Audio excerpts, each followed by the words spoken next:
एक लड़की बस पेड़ के नीचे खड़ी थी। जैसे ही उसने पलट कर देखा, उसने जो उंगली और आईने पर छिड़की थी वो अचानक जिंदा हो उठा। आईने से एक डरावना जीव नाली से बाहर रेंगता आया और देखते ही देखते वो सुपर स्पीड में विशाल हो गया।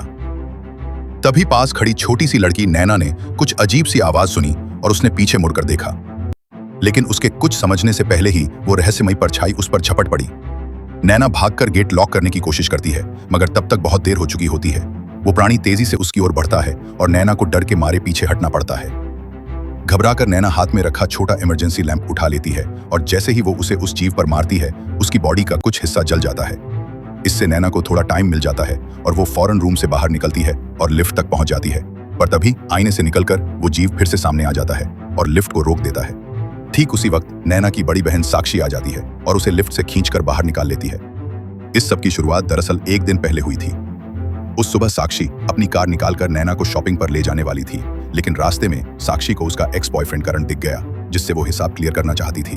उसने गाड़ी तेज कर दी और नैना के लाख मना करने पर भी पीछे लग गई। कुछ देर बाद जब साक्षी की गाड़ी एक बिजली के खंभे से टकरा गई, उसमें रखा एक रहस्यमयी सामान सीधा नैना के बैग में गिर गया। साक्षी गाड़ी छोड़कर भाग गई, लेकिन तभी वो रहस्यमयी कार अचानक स्टार्ट हो गई और खुद ब खुद समंदर की तरफ दौड़ने लगी।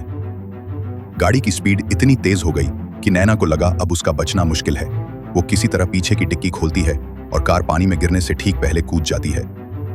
इधर नैना को कुछ पता नहीं था कि जिस रहस्यमयी चीज ने उसका पीछा शुरू किया है वो अब भी एक्टिव है। जैसे ही वो इंटरव्यू देने पहुंचती है, अचानक उसकी नाक से काला खून बहने लगता है। वो डर के मारे घर वापस जाती है और बाथरूम में उल्टी करने लगती है। यहीं से असली डरावनी कहानी शुरू होती है। नैना और उसकी बहन पापा से मिलने निकलती हैं, लेकिन जैसे ही मेट्रो में चढ़ती हैं, लाइट चली जाती है। अंधेरे में वो दोनों अलग अलग कोनों में फंस जाती हैं। नैना को लगता है वो जीव अब भी उनका पीछा कर रहा है। वो किसी तरह मेट्रो से बाहर निकलती है, लेकिन स्टेशन का गेट लॉक हो चुका होता है।